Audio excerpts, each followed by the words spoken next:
Married with a Business is brought to you by Audible.com.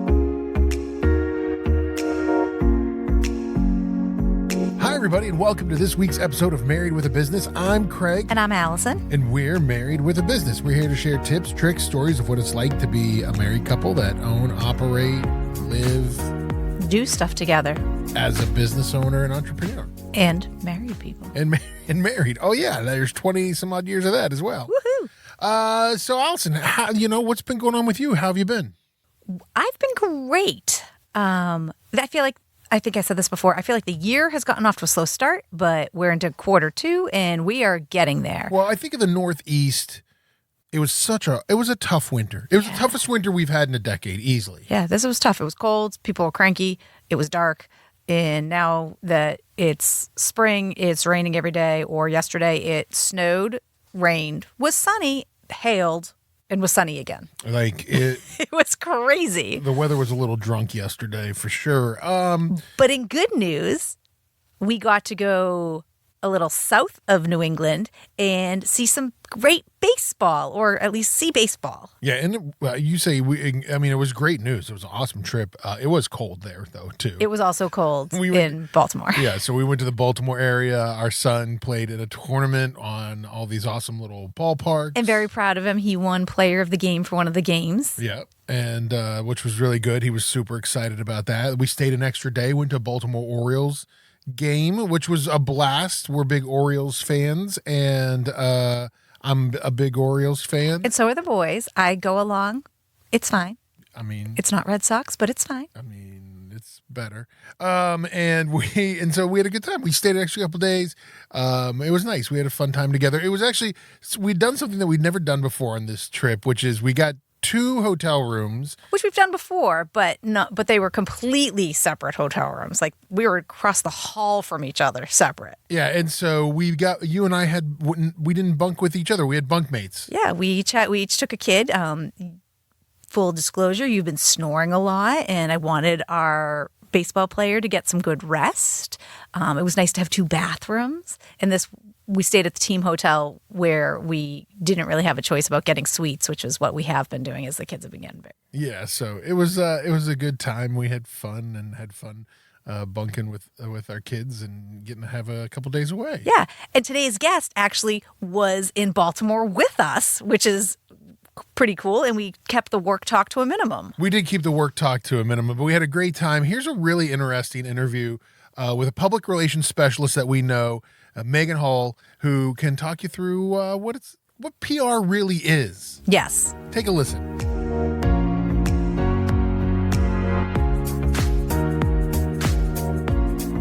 Hey everybody, today we are thrilled to have a powerhouse guest, if you will, somebody who knows a little bit about high stakes strategy, community impact, the halls of Capitol Hill, the halls of the offices of Fidelity. She's a partner with Comsint Communications, Meaghan Hohl. Hi, Allison and Craig. Thanks so much for having me. I'm excited to be here. So tell us a little bit about who you are and how you got to Comsint. Sure. So let's see. I am a proud graduate of the University of Massachusetts Amherst, where I studied history and public policy. After graduation, I went to the halls of Beacon Hill and worked for a state representative there. After that, I then moved to the district office for Senator John Kerry, and worked with him through the presidential campaign in 2004, which was an absolute amazing experience. And for those old enough to recall, the convention that year was held in Boston. And while the election did not go our way, I had the opportunity to stay with the secretary and move down to Washington and work with him in the Senate. And Meaghan doesn't think that that's like a super interesting story sometimes when we talk to her. Yeah, that is a very interesting story. Well, yeah. Thank you. So I still have some of the best friends from that experience. And so when I was down at DC, I was thinking about kind of what was next, and did I go back to grad school? What did I want to be when I grew up? So in talking to a lot of different folks, I decided to go for my MBA. So I attended the George Washington University and did my MBA in corporate social responsibility and international business at night while I was working on the Hill. And at GW, my sister jokes all the time that I'm the only person she knows that liked grad school. I had an amazing time. Again, some amazing people that I met, some amazing professors and experiences. So sort of a back and forth. I left the Hill and went to an agency, and then I went back to the Hill on the House side, which was interesting to see the difference between the House and the Senate. And I assure you, they are very different animals. I then left the Hill and went to a lobbying firm where I was for the last few years. I was in DC, spent a lot of time on Capitol Hill lobbying, primarily for social justice issues, immigration reform, worked with a great bunch of people there. And then decided it was time to come back to Boston because I think all Bostonians always feel that we need to come home. So in 2010, I moved back and I went in-house and put my MBA to use and worked at Fidelity. I primarily started off working on Congress had just passed Dodd-Frank, and we were not quite sure what those regulations were going to look like yet. So I came in on a team that was working with Fidelity's clients to sort of talk about what this could potentially mean. It's still unclear decades later. But so I was there just under a decade. And then from there, I have kind of jumped around to a couple different agencies. And then I came to Comsint a little under a year ago. And my partner, Nick Pulio, and I had been collaborating on a bunch of different things. We sort of grew up in politics ironically, in kind of different political circles in Massachusetts. But once we sat down, we realized how many people we had in common, which is often what happens for those of us raised in politics. And I was trying to figure out what to do next because my average commute was not 27 minutes. It was like 2 hours and 27 minutes. Wow. And I have a almost 12-year-old son, Sebastian, and a 3.5-year-old William, and who I adore very much and wanted to be able to spend more time with them. And given what my husband does, he has to leave early in the morning and is in construction. So there's no working from home and no flexibility. So Nick and I were talking, and he also has 4 kids and lives down here on the South Shore. And we were talking about sort of our generation really being frustrated with having to commute into Boston to actually be in sort of a competitive environment. So one of our conversations that just happened organically where he's like, well, why don't you join me at Comsint and be my partner and we'll build business more so than he'd already done. We've been around about 6 years. So it's been great. We have a great working relationship. I've been able to do a lot of different things, networking things. As Allison knows, I try to get to as many events as possible and spread the word about Comsint and the work that we do. So one of the things I think is really interesting, because I think you're the first person I know in the public relations crisis management world at this level for small businesses, is trying to help educate people like me and people, probably our listeners, on what is public relations and crisis management for a smaller size business as opposed to marketing, because it's not just press releases. No, it's definitely not. And so we are a holistic full shop. Given that Nick and I both have come from larger agency worlds, we do thought leadership, strategic management. We help people think about problem solving. So we have a wide range of skills that we focus on. From a small business perspective, it's more, you need it more than you think. And what I have found in being in the community and talking to different small businesses, going to different chamber events, people have the same reaction you do, Allison, which is, what exactly do you do? My oldest son tells people I talk for a living. But what we do is we help you. Like, if you don't know, nobody can really anticipate a crisis. So given the industry that you're in, if something were to happen with, somebody, say, for example, accused you of not having the right permit or, using a different material than quoted or something like that, ends up coming after you either with a lawsuit or, a public smear campaign, that's where, a team like us could come in and say, we help you message around that. And then from outside of a marketing perspective, I think, so we just did a piece, and I encourage people to go to our website, Comsint.com, and take a look at our blog. But we just did a piece on internal comms, right? So the importance of, from a brand ambassador perspective, the biggest brand ambassador you have are your employees. So I think people often think about communications as only external facing, when in fact, I think the most important part is when it's internal facing. Because you want people out there talking about Almar and how great it is to work there, and the leadership that you provide, the opportunities you provide for your employees, whether it be team building or growth opportunities or the opportunity to go back and do some continuing ed, people are going to talk about that. They're also going to talk about you when you dread going to work every morning and you get up and you're like, I can't, like the thought of getting out of bed and going, into the office or opening my laptop. That's not what you want. And that very much is your employee base, and they will be out there and talking about that. So, I mean, I think that's an important piece of communications. And then I think just in terms of how you talk about yourself in the community, right? So you're based in Hanover, and you're on one of the main streets, which is great. But the number of times I mention different organizations that I have talked about, people don't know because you're not necessarily out there. And your work is not to be out there. Your work is to do home remodeling and repair.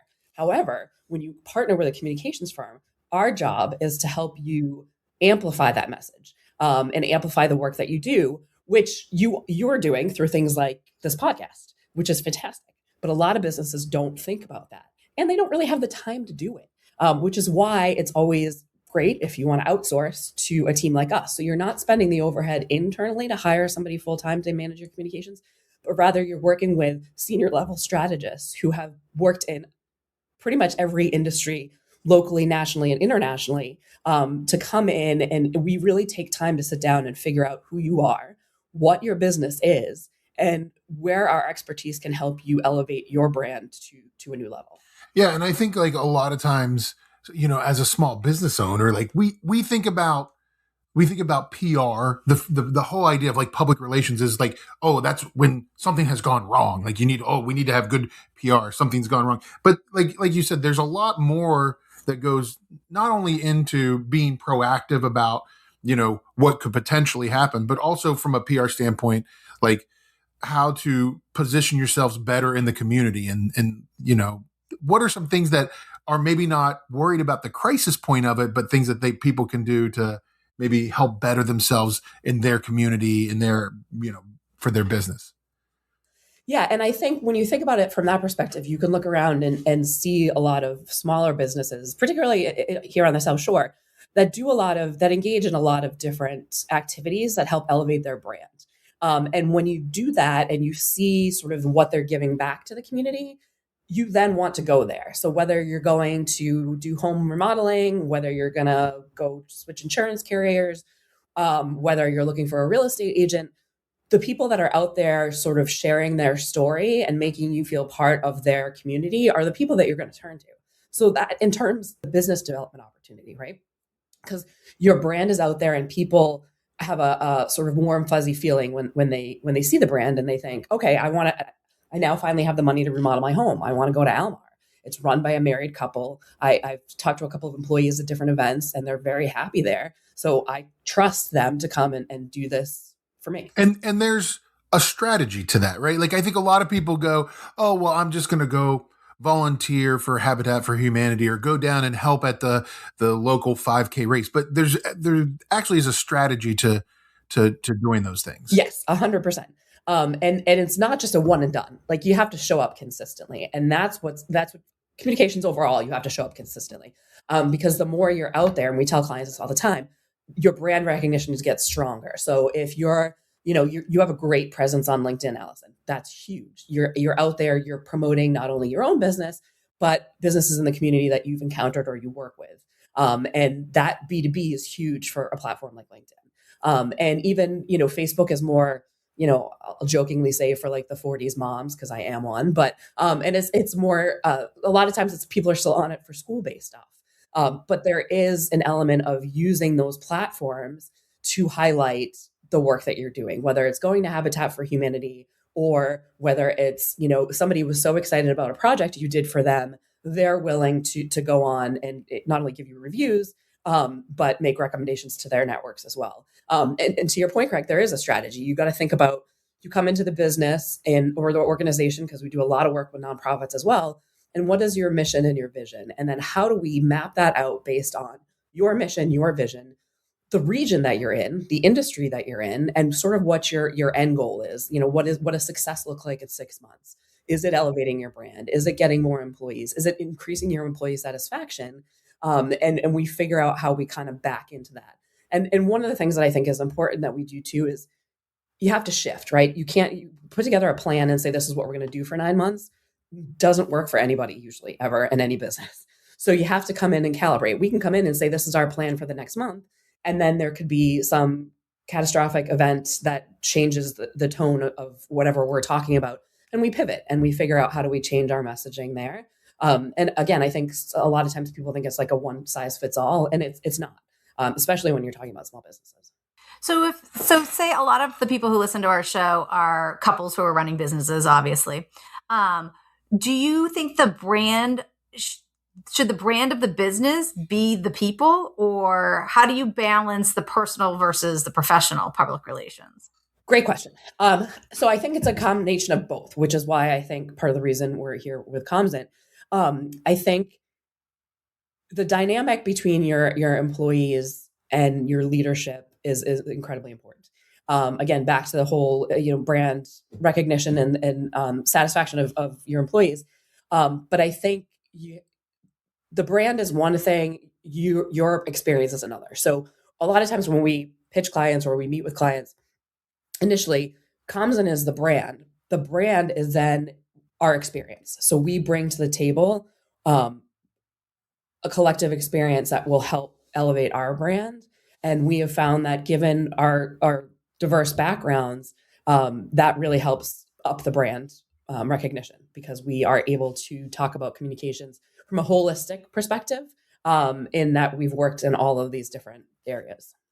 Going back to the other side of things. So we've talked a lot about how it's like PR is not just negative, but those negative things happen. Those bad Google review, if it's, like an online smear campaign, or if it's something bigger, what are the steps that a small business should take to start correcting and, reaching out and correcting those issues in the community? Great question. So I think, it'll depend on how big the issue is, and sort of how impactful it has been.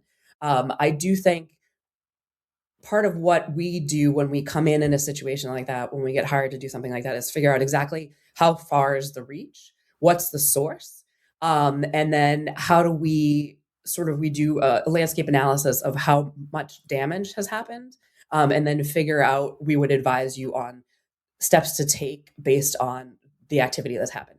A smear campaign online versus one bad Google review are going to be two different approaches. And it's going to also depend again on how far reaching it is and how credible the source may be that has been trying to bring you down. Well, and I say it all the time, sometimes, not that you want bad Google reviews, nobody wants bad reviews, but sometimes that one crazy person review online kind of helps build your image a little bit when all the other ones are great and glowing reviews. And even if your reply to that crazy review is, sorry, we didn't meet your needs, please reach out, whatever it might be.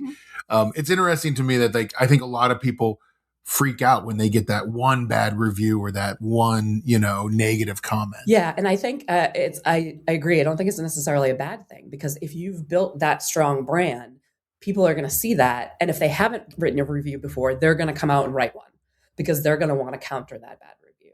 And it's always a iffy situation if you engage, right? So you could reach out and say, sorry, we didn't mix it. Depending on the level, they may carry it to a level that you don't want to do. And it's always hard to tell what that person will do if you engage or don't. But I do think once you have a strong brand and a recognition in the community, when things like that happen, you'll see the people that are really, happy with the work that you did and supportive of what you're doing will come out of the woodwork if they hadn't been public before. For a business owner who's looking to connect, what is a must-have you think they need for their digital presence? I think they need to have an up-to-date comprehensive website, which you may laugh, but a lot of people, if you go, they'll have thought leadership or blog posts that haven't been updated in 5 years. So that they're not engaged and they're not keeping up to date on trends. For B2B, I definitely think you need to have a good LinkedIn presence, and not just being there and liking things and whatnot, but being thoughtful about having a consistent presence. So you're posting if you're doing any sort of blog posts or thought leadership, or if you're participating in a podcast, or your company was interviewed by a local paper, you want to be sharing those things consistently. And when there's not a particular event, you still want to be there talking about either trends in the industry or some exciting upcoming project, teasing some big announcement so that people are paying attention. And that gets businesses to continue to follow you. And you'll see when you start to tag other people in other businesses, that your presence explodes and people see more of you. And the more you show up in people's feeds, the more they're going to get to know you and they're going to come to you when they're looking for your service. Yeah, we talked to a lot of different business owners that own different kinds of businesses. Is the approach when you're doing public relations and you're doing community outreach, is the approach different for B2B versus like business to consumer? Like is it completely different? Not completely different. I think again, depending on the industry that you're in, B2C is it's on more of a personal level. I think that you want to have something that sticks in people's minds. When they see your brand, they have an automatic warm, fuzzy feeling. Right. Like my boys have this incredible knack for being able to spot a Home Depot or a Lowe's from the highway from like 2 miles away. Because the brand recognition is so strong and they are there almost every day. But I think, you want to, from a consumer side, that's really what's going to help drive your business, is that when they see your LinkedIn post, they listen to your podcast, they see an article on you, that they have an affinity for that. And B2B, I think it's the same thing when you're talking about smaller businesses, I think, because you're community based, and your footprint may not be as large as some of your larger competitors, and people want to inherently support people in their community. How do you suggest people silence the noise and try to stay focused on their mission when business or personal stressors are starting to leak into that public image? It's again a great question. It's hard to separate sometimes, and coming from sort of the political world, that is a space that stuff can leak in. We see obviously in this ever changing media landscape, and that's the other thing. The constant pace of media these days has changed how we look at things. I think on a personal level, I always try to take a step back, right? If there's stuff going on in my personal life and I don't want it to impact my work, I try to take a deep breath and find, even if it's 5 minutes, to be able to reset my mind and focus on my client and try to put the personal stuff aside. It's not easy, and you can't always do it. And sometimes, but I also find, you have to have grace, both for yourself and for your colleagues, your employees, and your clients. Sometimes it's just a bad day and something didn't go right, and you just gotta have grace. And I think in this fast-paced media environment, in this constant tumultuous landscape we're in currently, that's huge. To be able to do that and to be supportive of your employees. And, you may have a bad day and think, what happened there? And they may come in the next day and say, hey, I'm sorry, my son was having a tough day at school and I just couldn't get it out of my head. And, so I think that's key. And again, that builds into your brand and your culture and what you're cultivating. And I think this kind of ties into it as we kind of tie up our conversation with you, is how do you and your family balance your career at Comsint with being an active parent, active community members? Do you have any strategies that you guys are implementing at your house? I wake up every day happy that my boys are healthy, that Andy's healthy, that I'm healthy most of the time. And I honestly try to take it a day at a time. And from a personal perspective, sometimes that's not always easy because I'm planning out, events that I'm going to go to and different meetings and stuff, whatnot. But I try to just focus on the day. And sometimes that's really hard. But I think today, my kids are at school. I'm sitting here having a wonderful conversation with you, talking about what I love to do. I think the other piece for me is I love the work that I do, like wholeheartedly love it. I say this to Nick all the time. I don't think I've been this happy in a job since I was on Capitol Hill. And that means the world to me because I work with a team that is focused on their family as well. And they understand the balance. And again, they give the grace to do what you need to do when you need to do it. And sometimes that means I put the kids to bed and I've got to finish, some work that I didn't get to. And that's okay. So I didn't get to it, at 1 o'clock on a Thursday because I had to go pick somebody up, early from school. I'll get to it later tonight. And I think that's where I try to balance, particularly at this point in my life, and just sort of take a look at the calendar in the morning and remind myself of what I have, while not getting overwhelmed with all of the things that I know are coming down the pike. Yeah, absolutely. Meaghan, thank you so much for joining us. Tell us a little bit about how people can find you in Comsint Communications. I would love to. So, my Meaghan Hohl, I'm on LinkedIn. Please feel free to add me to your network. I'm always open to conversations. One thing I will say is that throughout my career, I have not gotten anywhere without somebody helping me or just having a conversation with me. It's one of my favorite things to do is meet with people and talk to them about my journey and how I got here and see if there's any way that I can be helpful to them, because so many people have been helpful to me. So please add me on LinkedIn. And you can find us at comsint.com, COMSINT.com. Please check us out. You can check out our blog and our LinkedIn as well for the latest and greatest updates. And for all of your communications needs, we're happy to answer any questions. Awesome. Thank you, Meaghan. Great. Thank you both.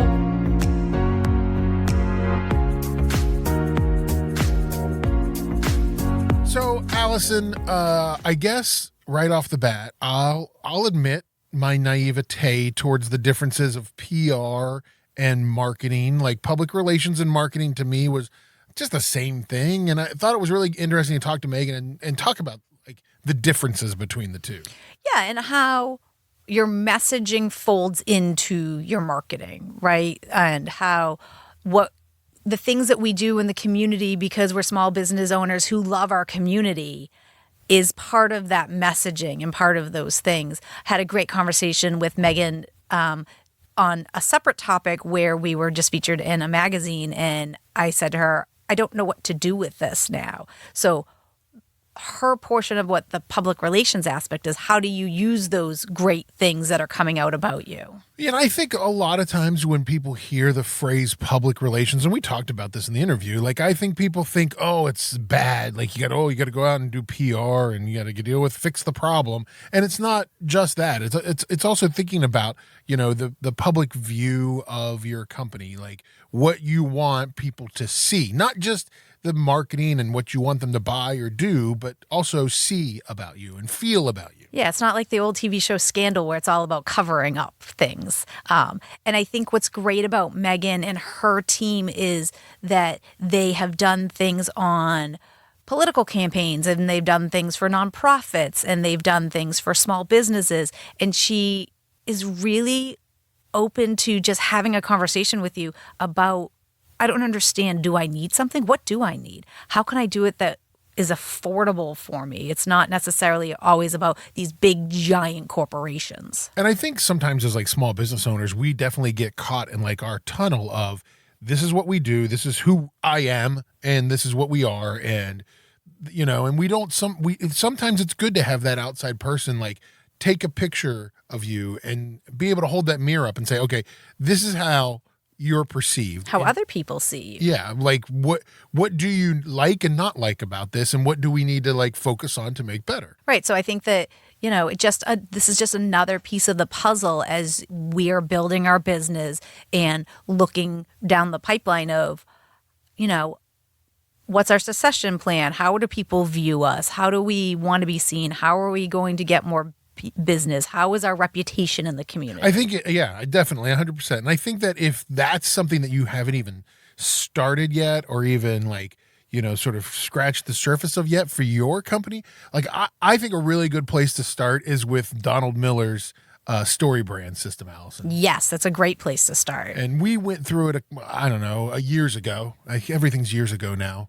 But we went through it, and it's a great, I would recommend, check out his website, storybrand.com, but you can also check out his book, Story Brand, and it really helps you start building that story of who you are as a company, or as whatever you do professionally, and can definitely help you with that. And you can get that on us for free, a free 30 days of Audible. Just go to audibletrial.com/bizmarried. You get a free 30 days of Audible. You can listen to that, Allison. Yep. I've actually been re-listening to it because one of the people in our networking group is working through it now. So I've been pulled up my Audible account, been re-listening to it so I can help her and help talk her through some of the things that she's working on through her story brand. Yeah, so check it out. Go to audibletrial.com/bizmarried. That's BIZ married, and get a free 30 days of Audible on us. Thanks for listening, everybody. Meaghan, thanks for being on the show. We really had a great time. And don't forget to check us out. We're online as well. You can check us out, marriedwithabusiness.net. That's our website. You can also find us on all the socials. Just search Married with a Business or at Biz Married, Biz with a Z, and look for us on there and learn more about what's happening in our life. I mean, you share stuff all the time on Instagram about what's going on with us. We were cold at a ballpark. We were warm somewhere else. Yeah, there's always great things. And if you have a question, just drop us an email, or if you want to share your story, we'd love to hear it. Yeah, everybody, thanks for listening. And remember, not only is it important to focus on your business, but also your marriage, because we're married with a business.